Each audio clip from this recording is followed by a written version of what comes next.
예, 안녕하십니까. 창세기 강의 시작하도록 하겠습니다. 먼저 제가 그 다음 주부터 이제 학교를 올라가게 됩니다. 이제 입학하고 1학년 때부터 학교를 못 가다가 드디어 이제 다음 주부터 학교에 가서 수업을 이제 듣게 됐는데요. 그래서 이제 제가 다음 주부터 실시간으로는 강의를 이제 학교를 가기 때문에 못하게 되었어요. 그래서 아마 다음 주부터는 제가 따로 녹화를 해서 그 녹화된 강의를 이렇게 유튜브에 올리는 형식으로 이 창세기 강의가 진행될 것 같습니다. 예, 그러면 저희 계속해서 이제 지난주에 이 가인에 대해서 가인과 아벨에 대해서 우리가 살펴보았죠. 그래서 지난주에 저희가 좀 기억해야 될 가장 이 핵심적인 내용이 무엇이냐면은 하나님 앞에 예배를 드릴 때에 그 예배와 예배의 자는 결코 분리되지 않는다라는 사실입니다. 그래서 우리가 의식적인 예배도 너무나 중요하지만 내가 예배자로서 하나님 앞에 어떻게 나의 일상의 삶을 살아내는가.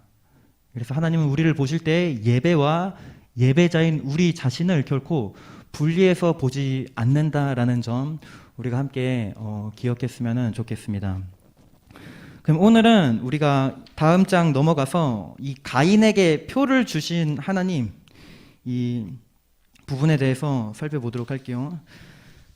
제가 지난주에 강의를 해보니까 강의 시간이 생각보다 금방 가더라고요. 그래서 원래는 이제 그 강의안을 2번으로 나눠서 하려고 했는데 아마 3번으로 나뉘어질 것 같습니다. 너무 시간에 쫓겨서 막 급박하게 하는 것보다 그래도 조금 이 시간만큼은 성경을 조금 깊이 이렇게 보고 또 그것을 통해서 우리의 삶에 어떻게 적용시킬 수 있는지 그것을 조금 더 자세하게 보는 게 막 진도를 빨리 나가는 것보다 더 나을 것 같다라는 생각이 들어서 그냥 조금 천천히 여유 있게 진도를 좀 나가는 방향으로 하려고 합니다. 예, 그럼 우리 강의안 함께 보도록 하겠습니다. 하나님은 심히 분해하는 가인을 어떻게 책망하셨습니까? 그에게 어떤 투쟁 방향을 또 주셨습니까? 가인이 우리가 지난번에 보았듯이 이 하나님이 아벨의 제사만을 연락하시니까 뭐 가인의 반응이 어떻습니까? 그것을 막 견디지를 못하는 거죠. 그냥 삐진 정도가 아니라고 했습니다. 막 얼굴 색이 변하고 표정 관리가 안 되고 막 심히 분해하는 거죠. 그래서 하나님께서 가인을 이렇게 책망하시죠. 4장 6절부터 이제 7절이 이제 그 내용인데요. 하나님께서 가인에게 이렇게 말씀하십니다. 네가 분하여 함은 어찌 됨이며 안색이 변함은 어찌 됨이냐. 그러니까 왜 내가 네 제사 안 받아준 걸로 인해서 네 그렇게 분노하고 그렇게 표정 관리도 안 될 정도로 막 얼굴색이 변하느냐. 하나님께서 그 하나님의 주권을 인정하지 못하는 가인을 이렇게 책망하고 계시는 장면인 것이죠. 그 하나님께서 가인에게 어떠한 투쟁 방향을 주시냐면은 죄를 다스리라는 투쟁 방향을 주십니다. 4장 7절에 나와 있는데요. 근데 우리가 이 4장 7절을 좀 보시면은 흥미로운 점이 하나님께서 이 죄에 대해서 어떻게 조금 표현을 하시냐면요. 마치 이 죄가 맹수가 막 먹잇감을 사냥하기 위해서 납작 엎드려 있다가 그 막 틈을 막 엿보는 것처럼 죄를 그렇게 4장 7절에 보면은 설명을 하고 계십니다. 그러니까 죄의 특징이 뭐예요? 죄의 특징은요.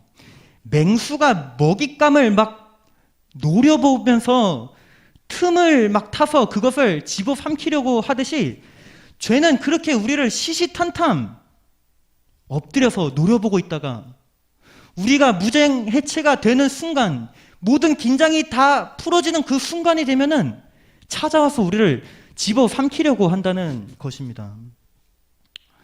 이것이 바로 이 죄의 특징인 것이죠. 마치 막 맹수와 같다라는 거예요. 그런 그에게 하나님은 이제 어떻게 투쟁 방향을 설명을 하냐면은 선을 행하라는 것으로 이 죄를 다스릴 것을 말씀하십니다. 선을 행하래요. 하나님께서 가인에게. 네가 지금 이렇게 된 것은 네가 선을 행하지 않았기 때문이라고 말씀하십니다. 그럼 여러분, 선을 행한다라는 것이 어떠한 의미를 갖고 있을까요? 첫 번째는요, 우리는 선을 행함으로 이 죄를 다스릴 수 있는데, 선을 행한다는 것은 선이신 하나님을 먼저 우리는 바라봐야 된다는 것입니다. 선이신 하나님께 우리의 몸을 돌려드리는 거예요. 그리고 그분을 바라봐야 되는 것이죠. 그리고 두 번째는 하나님의 말씀에 우리가 적극적으로 순종하는 삶을 살아가는 것입니다. 우리가 죄를 어떻게 다스릴 수 있습니까?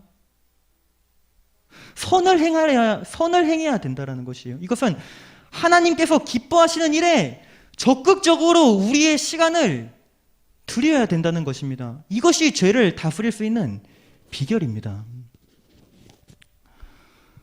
우리가 전쟁을 보면은 어떻게 보면 최고의 수비가 뭐냐면은 공격입니다.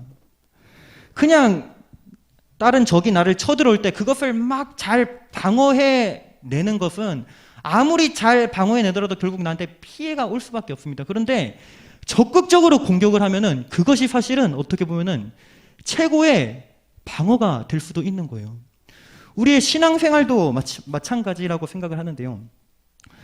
우리가 죄의 유혹을 막 내가 이겨내야지, 참아내야지, 이렇게 막 그 유혹이 올 때 그것을 이겨내려고 참아내려고 하는 것보다 먼저 우리가 적극적으로 하나님의 말씀에 순종하고 하나님께서 기뻐하시는 일에 우리의 삶을 헌신하고 드릴 때에 죄가 우리를 다스릴 수가 없는 것입니다. 그래서 이 죄라는 것은 결국에는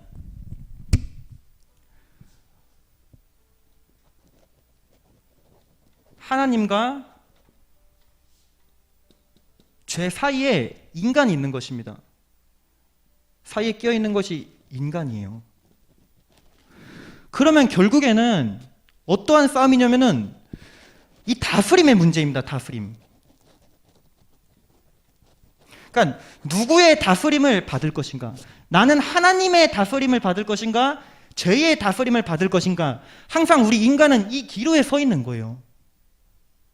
내가 하나님의 다스림을 받게 되면 어떻게 돼요?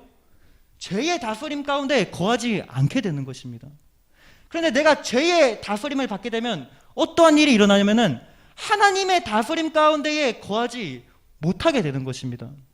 그래서 우리는 이 죄의 다스림을 받지 않기 위한 이 가장 좋은 방법이 뭐냐면은 적극적으로 하나님의 다스림을 받기 위해서 우리가 나아가야 되는 거예요.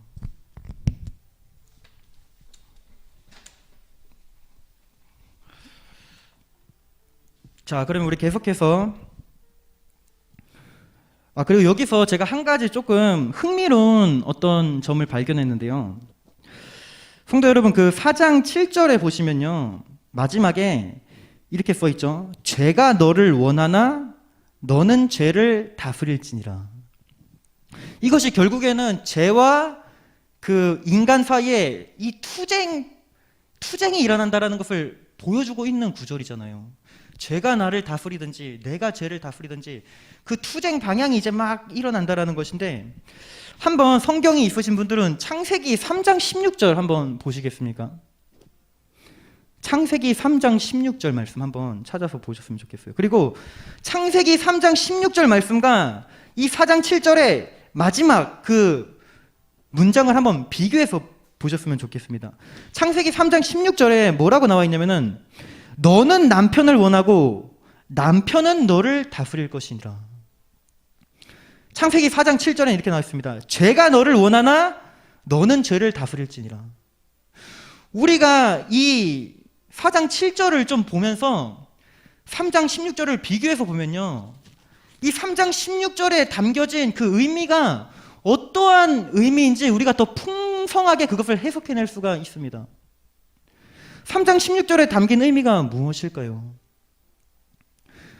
마치 죄와 우리 사이에 막 이런 투쟁이 일어나듯이 죄를 지음으로 인해서 이 남자와 여자 사이에 이제는 적극적인 막 투쟁 방향이 일어난다라는, 주도권 싸움이 일어난다라는 그러한 말씀으로 우리는 3장 16절을 풀어서 볼 수가 있는 것입니다.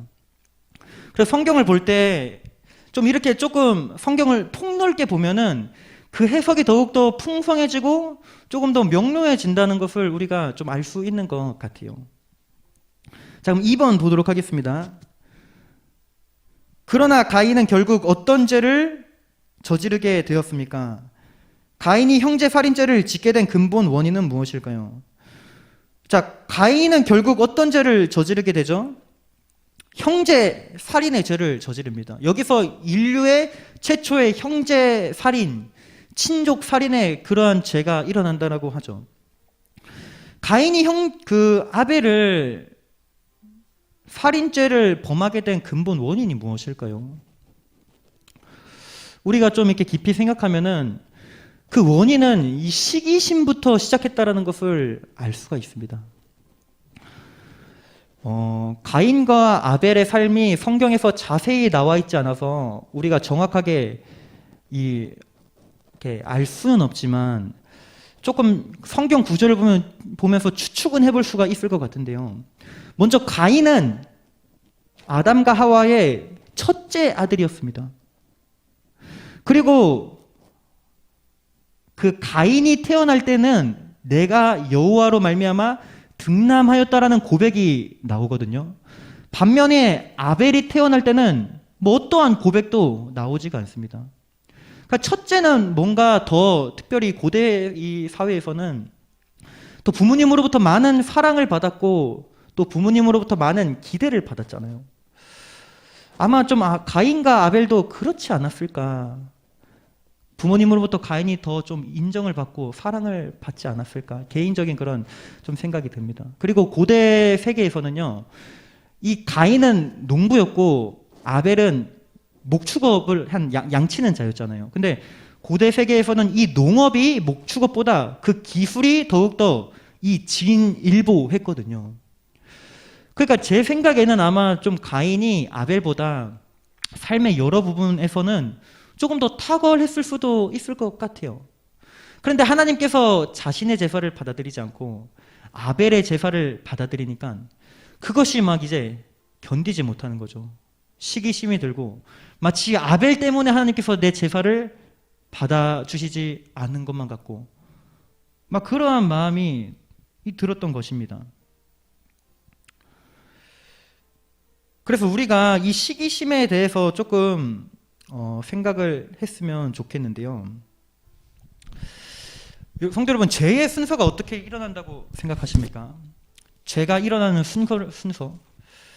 죄가 일어나는 순서는요, 처음에는 이 작은 생각의 씨앗으로부터 시작이 됩니다.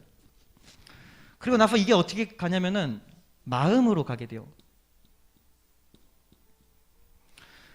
그 생각의 씨앗이 마음에 심겨져서 이것이 이제 자라나고 잡초가 자라게 되면은 이제 그 마음이 행동으로까지 나타나게 되는 것입니다. 우리는 보통 죄를 이렇게 지을 때 행동에만 조금 주목을 하고 신경을 쓰거든요. 그런데 사실 이 행동이 일어나기 이전에 일어나는 영역들이 바로 여기예요. 이 부분이 사실 그래서 굉장히 중요합니다. 우리가 어떤 생각의 영역은 우리가 뭐 마음대로 컨트롤할 수 있지는 않잖아요. 생각이라는 것이 내 의지와 상관없이 훅 들어올 때가 있잖아요. 근데 중요한 것은 이 생각의 씨앗이 뿌려질 때 이것이 우리의 마음에서 자라나지 않게 하는 것이 너무나 중요한 것입니다. 그래야 이 행동에까지 가지 못해요. 그래서 잠언에서는 무릇 지킬 만한 것보다 네 마음을 지키라고 하잖아요. 왜냐하면 생명의 근원이 이 마음에서 나기 때문에 그 마음을 지키는 것이 굉장히 중요합니다. 가인은요, 여기에서 완전히 점령됐기 때문에 이 행동으로까지 나타난 것입니다. 그 시기심은요, 먼저 우리가 그 가인을 보면은 어떻게 형이 동생을 그렇다고 죽일 수 있냐, 막 천인공노할 놀이다, 그 일이다라고 생각하면서 우리가 가인을 보면서 와, 이런 어떻게 죄를 지을 수 있나, 우리가 굉장히 좀 그런 시선으로 가인을 보게 되잖아요. 어떻게 형제를 살인할 수 있나? 그런데 요한 1서 3장 15절에 보면은 이렇게 나와 있습니다. 그 형제를 미워하는 자마다 살인하는 자니 살인하는 자마다 영생이 그 속에 거하지 아니하는 것을 너희가 아는 바라. 요한 1서에서는요, 형제를 미워하는 자마다 살인하는 자래요. 그럼 우리가 생각해 봐야 될 게 뭐냐면은 교회 안에서 서로 미워하고 시기하는 이 부분에 대해서 우리는 좀 깊이 생각해 봐야 하는 것입니다. 우리는 우리 죄인인데 어떻게 우리가 미워하지 않고 시기하지 않고 살아갈 수 있습니까? 교회 안에서 좀 누군가 나와 맞지 않으면은 좀 미워할 수도 있고 좀 시기할 수도 좀 있는 거지. 이 죄를 우리가 조금 가볍게 생각할 수도 있는데요. 성경은 그렇지 않다라는 거예요. 누구든지 형제를 시기하는 자마다 마음으로 형제를 시기하는 자마다 그것을 살인죄라고 말하고 있습니다. 그러니까 오늘날에 우리가 교회에서 누군가를 시기하고 미워하고 증오하고 이러한 것들이 뭐냐면은 결국에는 가인이 아벨을 그 살인한 죄악이 오늘날에도 동일하게 교회 안에서 일어나고 있다고 우리는 볼 수 있는 것입니다. 가인이 아벨을 죽이고 나서 그가 하나님 앞에 어떠한 심판을 받게 됩니까? 그 죄악이 얼마나 무겁습니까? 그렇기 때문에 우리가 교회 안에서 형제와 자매를 미워하고 시기하는 것, 이거 결코 가볍게 볼 일이 아님을 우리는 알 수가 있는 것입니다. 그런데 저는 여기서 조금 더 나아가고 싶어요. 아까 제가 가인이 형제 살인죄를 짓게 된 근본 원인이 이 시기심에 있다고 했었잖아요. 조금 더 나아가서 그것보다 더 근본적인 원인이 있는데 성도 여러분, 무엇이라고 생각하십니까? 시기심보다 더 근본적인 원인이 있었습니다. 가인에게는. 그것이 무엇이냐면은 바로 하나님과 관계의 문제의 그 근본적인 원인이 있었던 거예요.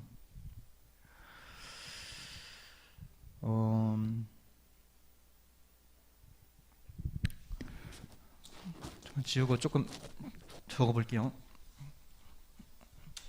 가인이 왜 이런 시기심에 그럼 사로잡히게 되었을까? 그 원인은 하나님과의 관계에서 문제가 발생했기 때문인데요. 하나님과 인간 사이에 이 관계에 있어서 문제가 발생하게 되잖아요. 그러면 어떻게 되냐면은 인간과 인간 사이에 있어서도 반드시 문제가 일어나게 됩니다. 이거의 근본적인 원인을 우리는 자꾸만 다른 곳에서 찾으려고 하는데 사실은 이 근본적인 원인을 여기서 우리는 발견할 수가 있는 거예요. 가인은 하나님과의 관계에 있어서 문제가 있었다고 우리가 지난 시간에 살펴봤죠. 그래서 이 아벨과의 관계에 있어서도 문제가 터진 것입니다. 반면에 하나님과 인간 사이의 관계가 정말 이 화평의 관계로 가면 어떻게 될까요? 그러면 인간과 인간 사이의 그 관계도 화평의 관계를 누릴 수 있는 것입니다. 이것이 사실 굉장히 중요한 영적인 원리라고 저는 생각을 하는데요. 이것을 어떻게 우리가 좀 알 수 있냐면요. 우리가 사울을 한번 생각해 봅시다. 사울은요, 다윗을 시기하고 그 시기심 때문에 다윗을 죽이려고까지 하려고 했죠. 근데 다윗이 그런 마음이 일어난 근본 원인이 어디에 있었느냐? 여기에 있었다는 것을 우리 알 수 있습니다. 바리새인들이 예수님을 시기하고 죽이려고 하죠. 그 원인이 어디 있었어요? 여기에 있었던 것입니다. 반면에 다윗은요, 이 사울을 죽일 수 있는 순간이 왔는데도 사울을 자신의 손으로 죽이지 않습니다. 그 원인이 어디 있을까요? 여기에 있는 거예요. 예수님도 바리새인들이 자기를 시기하고 죽이려고 하는데 예수님 십자가에서 돌아가실 때 저들을 막 정죄하지 않습니다. 저들은 저들이 하는 거 알지 못합니다. 오히려 하나님께 용서해 달라고 구하는 것을 볼 수가 있어요. 왜냐하면 예수님은 하나님과 항상 이 화평의 관계를 누리게 힘썼기 때문이죠. 그래서 사실 가장 중요한 거는 우리와 하나님 사이의 관계입니다. 그 관계 가운데 우리가 정말 깊이 들어가고 화평이 되냐면은 이 수직적인 그 관계가 잘 되면 수평적인 그 관계도 우리가 다른 사람들을 용서하고 사랑할 수 있는 힘과 은혜를 얻게 되는 것이에요. 자, 그럼 우리가 3번 계속해서 보도록 하겠습니다.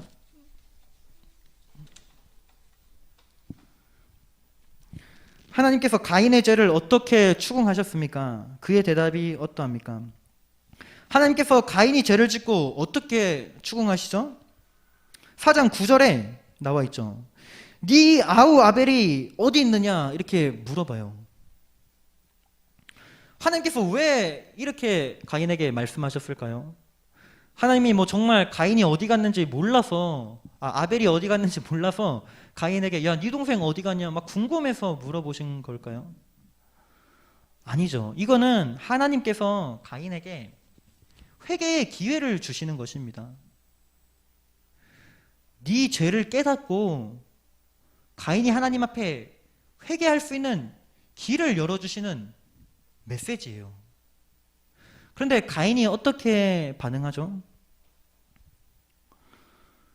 4장 9절 뒤에 보면 이렇게 나오죠. 내가 내 아우를 내가 알지 못하나이다. 내가 내 아우를 지키는 자니까.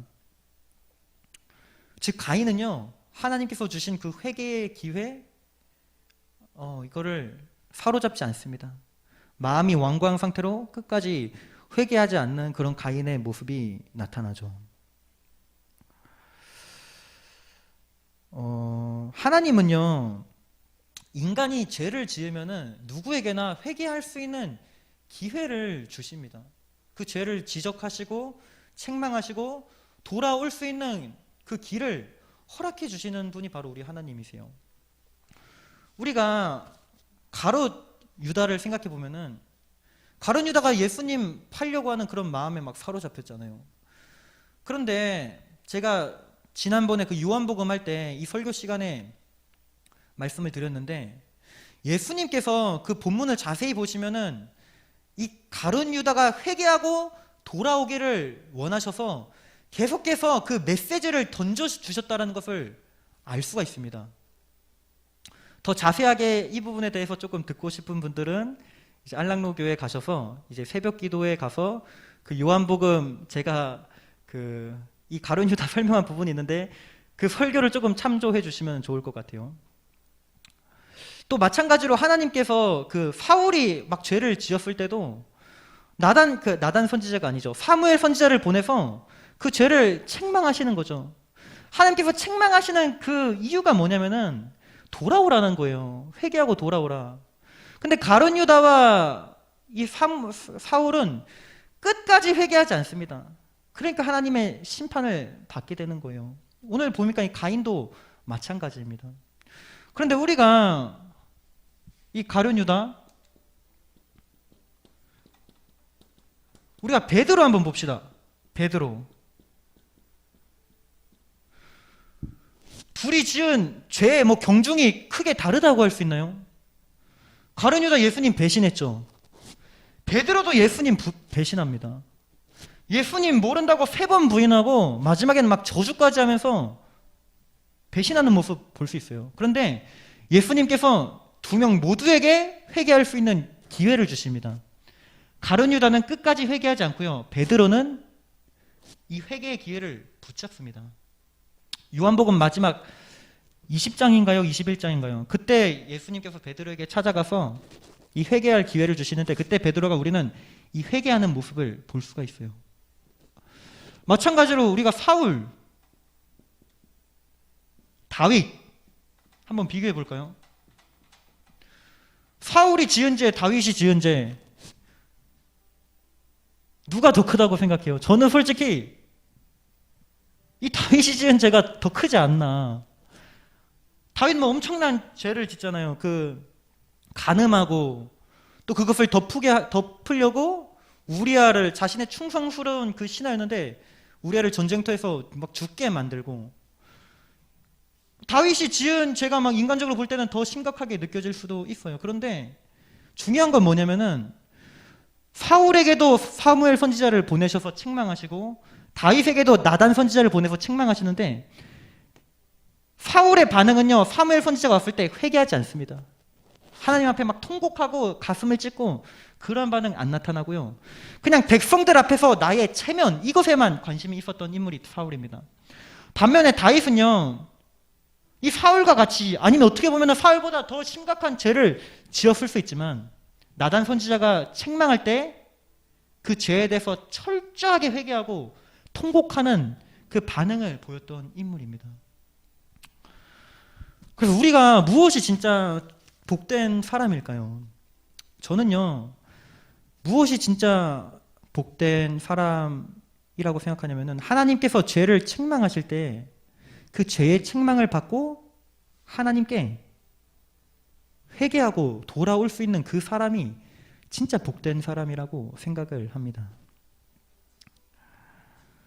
자, 그러면 우리가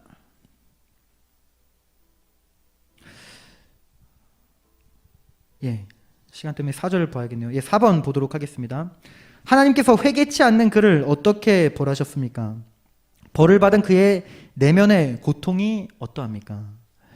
하나님께서 회개하지 않는 이 가인을 어떻게 벌하시죠? 창세기 4장 12절에 나와 있죠. 내가 밭을 갈아도 땅이 다시는 그 효력을 내게 주지 아니할 것이요 너는 땅에서 피하며 유리하는 자가 되리라. 이것은요,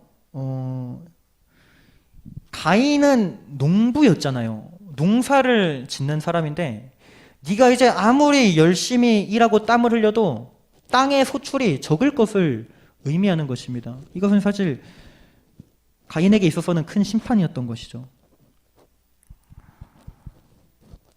그리고 4장 16절에 가면은 이제 가인이 이 죄를 짓고 여호와 앞을 떠나 에덴 동쪽 노 땅에 거주하게 되었다라고 나와 있거든요.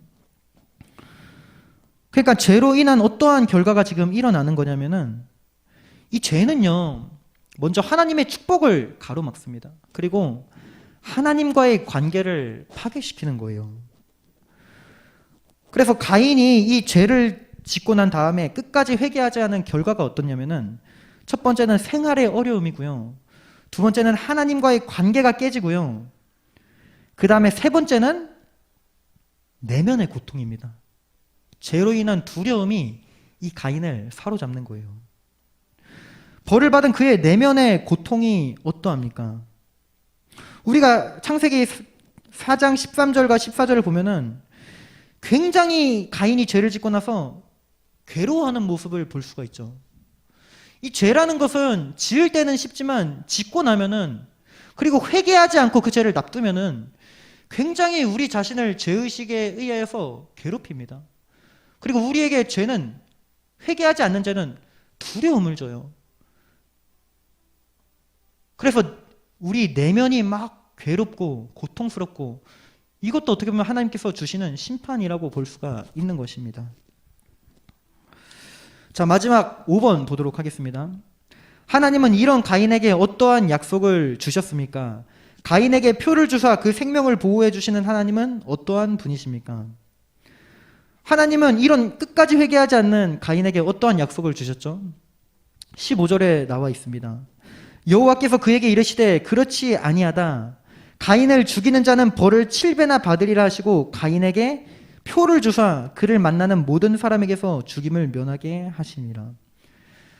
그러니까 가인이 하나님에 의한 그 심판의 메시지를 듣고 하나님께, 하나님, 나 이렇게 되면은 나를 만나는 그 사람마다 나를 죽이려고 할 것입니다. 막 그렇게 굉장히 하나님께 이제 막 그 탄원을 하거든요. 하나님께서 그 탄원을 무시하셔도 되잖아요. 야, 네가 죄를 지어서 네가 벌 받는 건데 내가 그것까지 신경 써야 되냐? 근데 하나님의 반응은 그렇지 않는 거예요. 가인에게 표를 줘서 내가 네 생명만큼은 보호할 것이다. 그러니까 진노 중에서라도 긍휼을 베풀어 주시는 모습을 볼 수가 있는 거예요. 그러니까 아담에게도 마찬가지죠. 하나님께서 아담이 죄를 짓고 나서 이 가죽옷을 입혀 주시잖아요. 이것이 하나님의 마음인 것 같습니다. 인간을 향해서 하나님께서 얼마나 오래 참으시는지, 그리고 얼마나 끝까지 이 인간이 마지막까지 가서라도 회개하고 하나님께 돌아오기를 원하시는지. 그래서 가인에게 표를 주사 그 생명을 보호해 주시는 하나님, 어떠한 하나님이십니까? 이거 성도 여러분들께서 한번 묵상해 보시고 이렇게 한번 적어 보셨으면 좋겠습니다. 왜냐면은 그 성경에 나타난 가인에게 표를 주셔서 그 진노 중에서라도 긍휼을 베풀어 주신 하나님이 우리가 믿고 있는 하나님이기 때문입니다. 우리가 어떻게 구원받을 수 있습니까? 하나님의 이 오래 참으시는 그 성품이 아니면은, 우리를 향한 변함없는 사랑이 아니었다면은 우리가 어떻게 이 구원을 받을 수 있겠습니까? 오늘 이 말씀을 통해서 진노 중에서라도 긍휼을 베푸시는 그 하나님, 그리고 우리를 향해서 변함없이 사랑하시는 그 하나님의 사랑을 우리가 깊이 묵상하고 그 하나님을 더욱더 사랑하리라 우리가 좀 결단하는 그런 시간이 되었으면 좋겠습니다. 예, 그러면 기도하고 강의 마치도록 하겠습니다. 하나님 감사합니다. 이 시간 저희들에게 또 귀한 시간 허락하여 주셔서 하나님의 말씀을 함께 깊이 알아가고 공부할 수 있는 은혜를 허락하여 주시니 감사합니다. 오늘 말씀을 통하여서 우리 각자가 느끼고 생각한 부분들, 이 시간이 지나면은 또다시 잊고 살아가는 것이 아니라 우리의 마음 가운데 새기고 우리의 삶 가운데서 그 말씀을 잘 적용하며 살아갈 수 있도록 인도하여 주시옵소서. 특별히 우리가 날마다 맹수와 같이 우리를 노려보는 그 죄악의 다스림을 받으며 살아가는 것이 아니라 선하신 하나님의 다스림을 받으며 살아가는 우리들의 삶이 될 수 있도록 하나님 인도하여 주시고, 또 우리들의 범죄함에도 불구하고 끝까지 참으시고 용서하시고 사랑하시는 그 하나님의 성품을 이 시간 다시 한번 기억하며 그 하나님의 마음을 이제는 더 이상 아프게 해드리는 삶이 아니라 그 하나님을 우리도 더욱더 사랑하며 하나님을 기쁘시게 하는 우리들의 인생이 될 수 있도록 하나님 축복하여 주시기를 간절히 소망합니다. 예수님의 이름으로 기도합니다. 아멘. 예, 감사합니다.